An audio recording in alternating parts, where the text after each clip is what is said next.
तो hey guys, welcome to dream jobs. तो NICL यानी कि नेशनल इंश्योरेंस कंपनी लिमिटेड की तरफ से काफ़ी अच्छी अपॉर्चुनिटी निकल के आई है। तो ये जो अपॉर्चुनिटी रहने वाली एडमिनिस्ट्रेटिव ऑफिसर के पोजीशन की अपॉर्चुनिटी। और ये जो एडमिनिस्ट्रेटिव ऑफिसर का पोजीशन रहने वाला ग्रेजुएट कैंडिडेट्स के लिए। तो आज की वीडियो में उसके रिगार्डिंग सारी इन्फॉर्मेशन देखेंगे। तो वीडियो स्टार्ट करने से पहले वीडियो को एक लाइक कर देना, और चैनल पर नहीं हो तो आप सब्सक्राइब कर सकते हो। आपको इसी तरह नए नए जॉब अपडेट्स मिलते रहेंगे। आप कमेंट करके मुझे बता दो आपको कौन से टाइप के जॉब से, कौन से ब्रांच रिगार्डिंग जॉब से, फिर मैं उसके रिगार्डिंग भी आपको वीडियोस बना के देते रहूँगा। तो ये जो पीडीएफ है निकल के आया नेशनल इंश्योरेंस कंपनी लिमिटेड की तरफ से, इनका ऑफिशियल जॉब रिगार्डिंग पीडीएफ है। तो ये लोग जो हायर कर रहे हैं एडमिनिस्ट्रेटिव ऑफिसर के पोजीशन के लिए हायर कर रहे हैं। ये जो एडमिनिस्ट्रेटिव ऑफिसर का पोजीशन रहने वाला है, ये रहने वाला दो कैटेगरी के लिए। फर्स्ट रहने वाला जर्नलिस्ट और सेकंड रहने वाला स्पेशलिस्ट। टोटल आपको 266 वैकेंसीज देखने मिलेंगी। तो फर्स्टली तो हम कुछ इंपॉर्टेंट डेट देख लेते हैं। तो आपका जो ऑनलाइन रजिस्ट्रेशन है चालू हो चुका है 12 जून से, और जो आपका लास्ट डेट रहने वाला अप्लाई करने का रहने वाला 3 जुलाई। तो अगर आपको अप्लाई करना तो 3 जुलाई से पहले ही अप्लाई करना पड़ेगा। यहाँ पर उन्होंने एग्जाम के टेंटेटिव डेट्स भी देखे रखे। आपका जो फेज 1 का एग्जाम रहेगा वो रहेगा 20 जुलाई को, और जो फेज 2 का एग्जाम रहेगा वो रहेगा 31 अगस्त को। तो यहाँ पर उन्होंने वैकेंसी के बारे में डिटेल में बता के रखा है। तो फर्स्टली हम स्पेशलिस्ट की वैकेंसी देख लेते हैं। इसमें आपको फर्स्टली तो डॉक्टर का भी एक वैकेंसी देखने मिलेगा MBBS के रिगार्डिंग। इसके लिए आपको 10 वैकेंसी रहेगी। आज के वीडियो में हम सिर्फ ग्रेजुएट वैकेंसीज के बारे में देखने वाले हैं।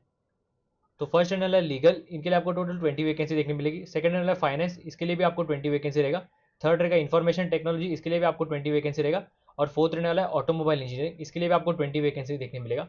आपको कुछ बैकलॉग वैकेंसीज भी देखने मिलेगी। तो ऐसा जो टोटल आपका जो वैकेंसी रहने वाला है 96 वैकेंसी रहने वाला है स्पेशलिस्ट के पोजीशन के लिए। यहाँ पर उन्होंने कैटेगरी वाइज भी डिस्ट्रीब्यूशन करके रखा है, तो आप पॉज करके पढ़ सकते हैं अपने हिसाब से। वही जो जर्नलिस्ट का पोजीशन रहने वाला है, इसके लिए टोटल आपको 170 वैकेंसी देखने मिलेगी। यहाँ पर भी कैटेगरी वाइज डिस्ट्रीब्यूशन करके रखा है, आप ये भी चेकआउट कर सकते हैं पॉज करके। एक चीज़ रखना, एक कैंडिडेट सिर्फ एक ही डिसिप्लिन के लिए अप्लाई कर सकता है। तो अगर आपने मल्टीपल एप्लीकेशन किया तो आपका जो एप्लीकेशन है वो रिजेक्ट हो जाएगा। तो फर्स्टली तो आपका प्रोबेशन पीरियड कितना ईयर का रहेगा। जैसे आप सिलेक्ट हो जाओगे ना, तो आपका जो फर्स्टली तो प्रोबेशन पीरियड रहेगा ना, वो रहेगा 1 ईयर का प्रोबेशन रहेगा डेट ऑफ ज्वाइनिंग से लेके। ये जो प्रोबेशन पीरियड है एक्सटेंड भी हो सकता है आपके परफॉर्मेंस के हिसाब से। एक चीज़ रखना, जब आप प्रोबेशन पीरियड में रहोगे ना, तो आपको एक लाइसेंसिंग टेस्ट पास करना रहेगा, लाइसेंसिएट एग्जामिनेशन। अगर आपने वही क्लियर किया ना, तभी आपका प्रोबेशन कंप्लीट होगा और आप कंफर्म होगे, नहीं तो आपका प्रोबेशन एक्सटेंड होगा। तो आपका बॉन्ड कितने ईयर करने वाला, आपका जो बॉन्ड रहने वाला मिनिमम 4 ईयर्स का बॉन्ड रहेगा इंक्लूडिंग प्रोबेशन पीरियड। यानी कि आप 4 ईयर के लिए कंपनी नहीं छोड़ सकते, और अगर आपने 4 ईयर को कंपनी छोड़ा तो आपको कंपनी को कुछ अमाउंट एज अ फाइन पे करना पड़ेगा। और जो अमाउंट रहने वाला है आपका 1 ईयर का ग्रॉस सैलरी। तो आपका सैलरी और आपके बेनिफिट्स सब क्या रहेगा। आपका जो बेसिक पे रहेगा ना, वो रहेगा 50,000 रुपीज़, और आपका जो सैलरी रेंज रहेगा वो रहेगा 50,000 से लेके 96,000 के बीच में रहेगा। तो टोटल आपका जो मंथली इन्वॉल्वमेंट बनेगा ना, वो रहेगा 90,000 रुपीज़ पर मंथ का। इसमें आपको बेसिक पे के साथ ना बाकी के भी बेनिफिट्स मिलेंगे, जैसे कि पेंशन हो गया, PF हो गया, ग्रेजुइटी, LTS, medical benefits, group personal accident insurance, और भी जितने भी बेसिक आपके बेनिफिट्स रहते हैं ना, वो सब मिलेंगे आपको लीज अकोमोडेशन भी मिलेगा। एजुकेशन क्वालिफिकेशन क्या क्या मांगा है ये लोग ने।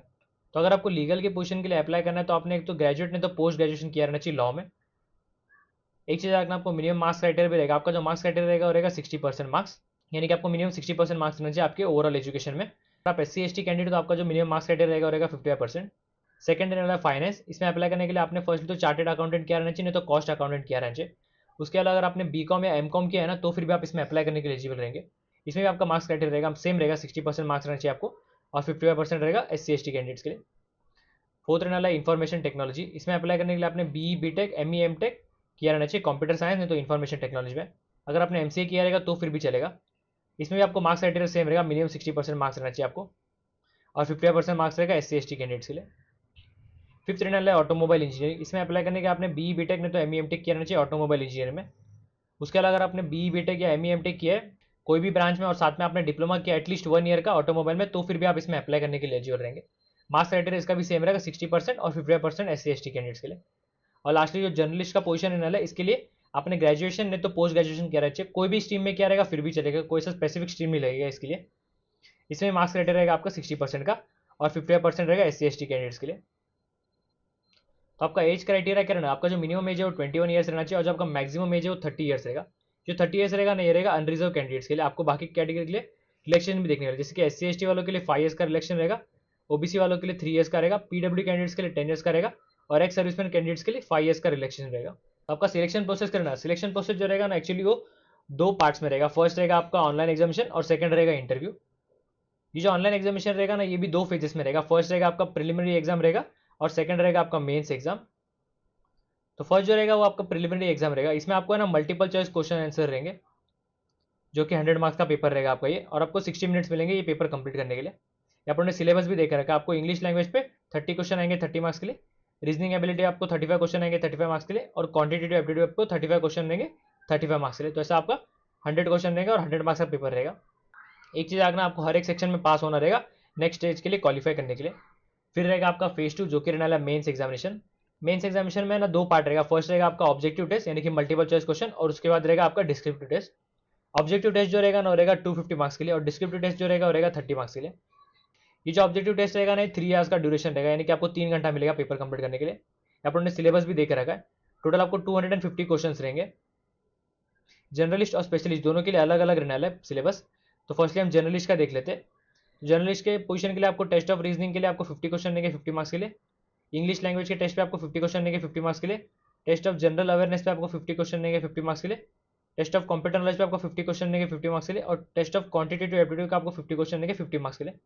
तो 250 क्वेश्चन देंगे 250 मार्क्स के लिए। वही जो स्पेशलिस्ट के पोजीशन वाले रहेंगे ना उनके लिए जो सिलेबस रहेगा वो रहेगा टेस्ट ऑफ रीजनिंग के लिए 40 क्वेश्चन देंगे 40 मार्क्स के लिए। टेस्ट ऑफ इंग्लिश लैंग्वेज के लिए 40 क्वेश्चन देंगे 40 मार्क्स के लिए। जनरल अवेयरनेस में आपको 40 क्वेश्चन देंगे 40 मार्क्स के लिए। टेस्ट ऑफ कंप्यूटर नॉलेज में आपको 40 क्वेश्चन देंगे 40 मार्क्स के लिए। टेस्ट ऑफ क्वांटिटेटिव एप्टीट्यूड का आपको 40 क्वेश्चन देंगे 40 मार्क्स के लिए। और लास्टली आपके स्पेशलिस्ट स्ट्रीम के आपको क्वेश्चन देंगे 50 क्वेश्चन देंगे 50 मार्क्स के लिए, यानी कि आपने जिसमें पढ़ाई की है ना और आप जिस पोजीशन के लिए अप्लाई कर रहे हैं ना उसके रिगार्डिंग आपको क्वेश्चन देंगे। जिसे आपका ऑनलाइन एग्जाम खत्म होगा ना फिर आपका रहेगा डिस्क्रिप्टिव टेस्ट। ये जो डिस्क्रिप्टिव टेस्ट रहेगा ना इसको आपको 30 मिनट्स मिलेंगे, और ये जो रहेगा 30 मार्क्स के लिए रहेगा। ये जो डिस्क्रिप्टिव टेस्ट रहेगा ना मोस्टली आपके टेस्ट ऑफ इंग्लिश लैंग्वेज पे रहेगा, यानी कि आपको ऐसे राइटिंग रहेगा 10 मार्क्स के लिए, और प्रिसीजन और प्रिसाइज राइटिंग रहेगा 10 मार्क्स के लिए, और कॉम्प्रिहेंशन रहेगा 10 मार्क्स के लिए। ये भी ऑनलाइन ही रहने वाला रिटन टेस्ट, आपको टाइप करना रहेगा इसमें आंसर्स। एक चीज़ अगर आपको नेगेटिव मार्किंग भी रहने वाला है, दोनों राउंड में रहेगा, प्रीलिमिनरी में और एग्जाम में मेन एग्जाम में भी रहेगा। आपका 1/4 मार्क्स कट किया जाएगा हर एक रॉन्ग आंसर देने पे। जो कैंडिडेट मेन एग्जाम क्वालिफाई करेंगे उनको बाद में इंटरव्यू के लिए बुलाया जाएगा।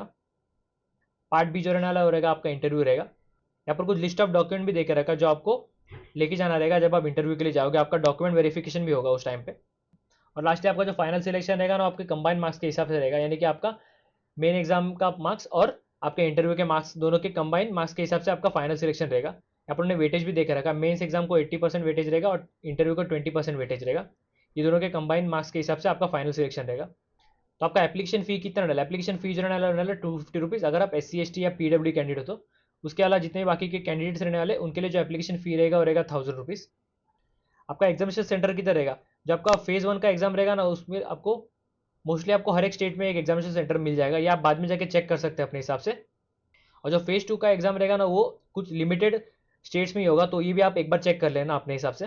इसमें अप्लाई कैसे करना? आपको जो अप्लाई करना है उनके ऑफिशियल वेबसाइट पे जाके करना है, जो कि रहने वाला है www.nationalinsurance.nic.co.in। में आपको दिखा तो आपको कहाँ से अप्लाई करना है। बस एक चीज़ आगना, 3 जुलाई इसका लास्ट डेट रहेगा अप्लाई करने का, तो अगर आपको अप्लाई करना है तो उससे पहले अप्लाई करना पड़ेगा। एक चीज़ आगना, जब आप अप्लाई करोगे ना तो आपको एक हैंड रिटन डिक्लेरेशन भी सबमिट करना रहेगा, यानी जो ये टेक्स्ट है मैंने येलो में मार्क किया, ये आपको आपके खुद के हैंड राइटिंग में लिख के आपको अपलोड करना रहेगा। इसमें मोस्टली आपका पूरा नाम लिखना और बाकी जितना भी उतना सेम ही लिखना, हियर बाय से लेके। बस एक चीज़ आगना, आपके खुद के हैंड राइटिंग में ही लिखना। तो मोस्टली इतनी इंपॉर्टेंट चीज़ें थी PDF में। आपको इसका एप्लीकेशन लिंक है ना मैं डिस्क्रिप्शन में दे दूंगा, जिसे आप वो लिंक पे क्लिक करोगे ना आप ये वाले वेबसाइट पे आ जाओगे। इनका ऑफिशियल वेबसाइट है। आपको स्क्रॉल डाउन करोगे आपको फर्स्ट में देखने मिलेगा recruitment of administrative officer journalist and specialist. Firstly आप क्या करना, एडवर्टाइजमेंट पे क्लिक करना। अभी हमने जो PDF देखा ना डाउनलोड हो जाएगा, वो एक बार आप अच्छे से पढ़ लेना। फिर वापस इसी वेबसाइट पे आके यहाँ पर आपको बटन मिल जाएगा click here to apply online, इस पर क्लिक कर देना।